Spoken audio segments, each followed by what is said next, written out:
ಹಾಂ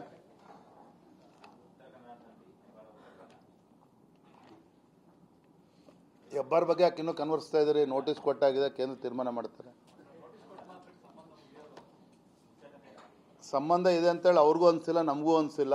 ಕಾದು ನೋಡೋಣ, ಕೇಂದ್ರದ ತೀರ್ಮಾನ ಮಾಡ್ತಾರೆ.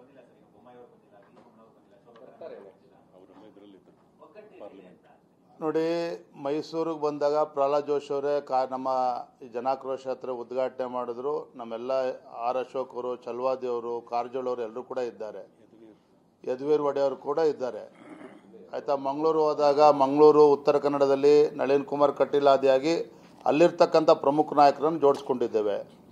ಈಗ ಸದಾನಂದ ಗೌಡರು ಕೂಡ ಇದ್ದರು. ಮುಂಬೈ ಕರ್ನಾಟಕ ಭಾಗಕ್ಕೆ ಹೋದಾಗ ಅಲ್ಲಿರ್ತಕ್ಕಂಥ ಪ್ರಮುಖರನ್ನು ಜೋಡಿಸ್ಕೊಳ್ತೇವೆ. ವಿಪಕ್ಷ ನಾಯಕರು ಕಾರಜೋಳ ಅವರು, ಶ್ರೀರಾಮುಲು ಅವರು ಎಲ್ಲ ಕಡೆ ಇದ್ದೇ ಇರ್ತಾರೆ. ಜಗದೀಶ್ ಶೆಟ್ಟರ್ ಅವರು ಕೂಡ ಅಲ್ಲಿ ಜೋಡಿಸ್ಕೊಳ್ತಾರೆ. ಯಾರು ಬರ್ತಾ ಇಲ್ಲ. ನನ್ನ ಬಿಸ್ನೆಸ್ಗೆ GST ನೋಟಿಸ್ ಬಂದಿದೆ, ಏನ್ ಮಾಡ್ಬೇಕು ಅಂತ ಗೊತ್ತಾಗ್ತಿಲ್ಲ. ಇಮಿಡಿಯೇಟ್ಲಿ ಒಬ್ಬ GST ಎಕ್ಸ್ಪರ್ಟ್ ಹತ್ರ ಮಾತಾಡು. ಎಲ್ಲಿ ಹುಡುಕೋದು? ಬಾಸ್ ವಾಲಾ ಬಿ ದ ಬಾಸ್ ಅಂತೇನಿಲ್ಲ. ಎಲ್ಲ ನಮ್ಮ ಎಲ್ಲ ರಾಜ್ಯ ನಾಯಕರುಗಳು ಕೂಡ ಜನಾಕ್ರೋಶ ಯಾತ್ರೆ ಜೋಡಿಸ್ಕೊಂಡಿದ್ದಾರೆ. ಹಾಂ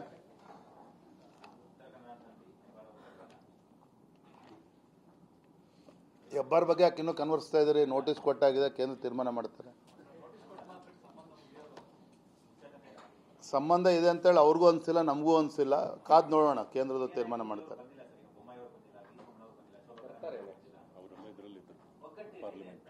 ನೋಡಿ, ಮೈಸೂರಿಗೆ ಬಂದಾಗ ಪ್ರಹ್ಲಾದ್ ಜೋಶಿ ಅವರೇ ನಮ್ಮ ಜನಾಕ್ರೋಶ ಹತ್ರ ಉದ್ಘಾಟನೆ ಮಾಡಿದ್ರು. ನಮ್ಮೆಲ್ಲ ಆರ್ ಅಶೋಕ್ ಅವರು, ಚಲ್ವಾದಿ ಅವರು, ಕಾರಜೋಳ ಅವರು ಎಲ್ಲರೂ ಕೂಡ ಇದ್ದಾರೆ. ಯದುವೀರ್ ಒಡೆಯವರು ಕೂಡ ಇದ್ದಾರೆ. ಆಯಿತಾ. ಮಂಗಳೂರು ಹೋದಾಗ ಮಂಗಳೂರು ಉತ್ತರ ಕನ್ನಡದಲ್ಲಿ ನಳಿನ್ ಕುಮಾರ್ ಕಟೀಲ್ ಆದಿಯಾಗಿ ಅಲ್ಲಿರ್ತಕ್ಕಂಥ ಪ್ರಮುಖ ನಾಯಕರನ್ನು ಜೋಡಿಸ್ಕೊಂಡಿದ್ದೇವೆ.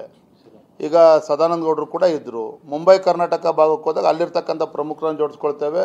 ವಿಪಕ್ಷ ನಾಯಕರು ಕಾರಜೋಳ ಅವರು, ಶ್ರೀರಾಮುಲು ಅವರು ಎಲ್ಲ ಕಡೆ ಇದ್ದೇ ಇರ್ತಾರೆ. ಜಗದೀಶ್ ಶೆಟ್ಟರ್ ಅವರು ಕೂಡ ಅಲ್ಲಿ ಜೋಡಿಸ್ಕೊಳ್ತಾರೆ. ಯಾರೂ ಬರ್ತಾ ಇಲ್ಲ ಅಂತೇನಿಲ್ಲ. ಎಲ್ಲ ನಮ್ಮ ಎಲ್ಲ ರಾಜ್ಯ ನಾಯಕರುಗಳು ಕೂಡ ಜನಾಕ್ರೋಶ ಯಾತ್ರೆ ಜೋಡಿಸ್ಕೊಂಡಿದ್ದಾರೆ.